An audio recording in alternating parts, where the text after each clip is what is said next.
দেখুন নামিয়ে নিলাম। রেসিপিটি কেমন হয়েছে, যদি আমার রেসিপিটি ভালো লাগে তাহলে একটা লাইক কমেন্ট করবেন, শেয়ার করতে ভুলবেন না, চ্যানেলটাকে সাবস্ক্রাইব করে পাশে থাকবেন। নমস্কার বন্ধুরা। এই যে গাঙ্গের মাছ দিয়ে রান্না করা যে কী যে স্বাদ, এইভাবে ধনিয়া পাতা দিয়ে গাঙ্গের মাছ দিয়ে পেঁয়াজ রসুন রসুন অল্প পরিমাণ দিবেন, দিয়ে রান্না করবেন, ঠিক খুবই সুস্বাদু লাগবে। হাই বন্ধুরা, নমস্কার। আজকে রান্না করব এই দেখুন ছোটো মাছ, এগুলো গাঙ্গের মাছ। এখানে পেঁয়াজ রসুন আর কাঁচামরিচ ফালি করে দিয়ে দিলাম।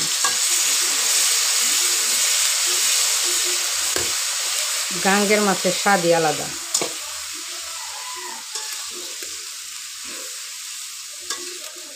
পেঁয়াজ রসুনগুলো একটু ভেজে নিলাম, এর মধ্যে দিয়ে দেবো এখানে হলুদ লবণ মরিচ জলে গুলে রেখেছি, এগুলো দিয়ে দেবো।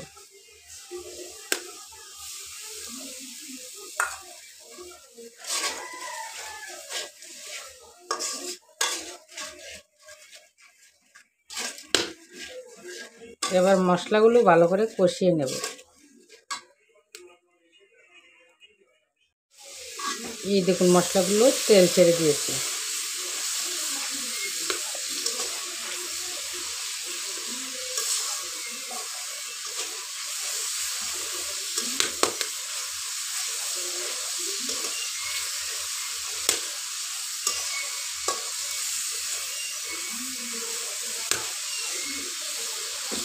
এবার এর মধ্যে মাছগুলো দিয়ে দেব।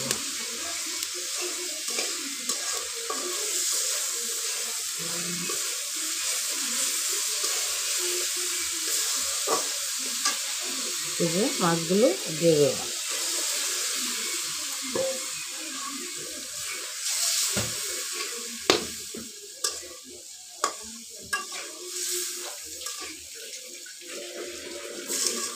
এবার মশলার সাথে মাছগুলো অল্প একটু সময় ভেজে নেব।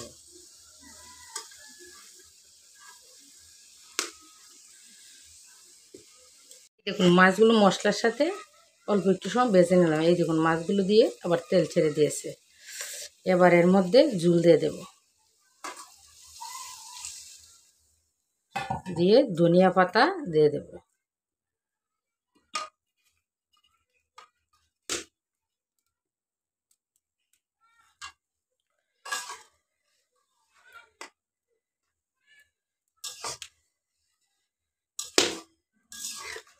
এবার বলক উঠলে নামিয়ে নেব, রেডি হয়ে গেলে। এই মাছটা খেতে খুবই স্বাদ লাগে, কোনো তিতা তিতা লাগে না, এরপরে খুবই খেতে খুব স্বাদ লাগে। এগুলো গাঙ্গের মাছ।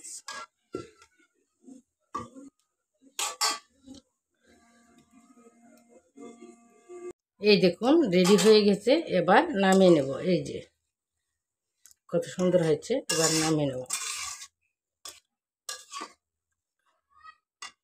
নদীর ছোটো মাছ দিয়ে ধনিয়া পাতা দিয়ে রেডি হয়ে গেল। দেখুন নামিয়ে নিলাম। রেসিপিটি কেমন হয়েছে, যদি আমার রেসিপিটি ভালো লাগে তাহলে একটা লাইক কমেন্ট করবেন, শেয়ার করতে ভুলবেন না, চ্যানেলটাকে সাবস্ক্রাইব করে পাশে থাকবেন। নমস্কার বন্ধুরা। এই যে গাঙ্গের মাছ দিয়ে রান্না করা যে কী যে স্বাদ, এইভাবে ধনিয়া পাতা দিয়ে গাঙ্গের মাছ দিয়ে পেঁয়াজ রসুন রসুন অল্প পরিমাণ দিবেন, দিয়ে রান্না করবেন, ঠিক খুবই সুস্বাদু লাগবে।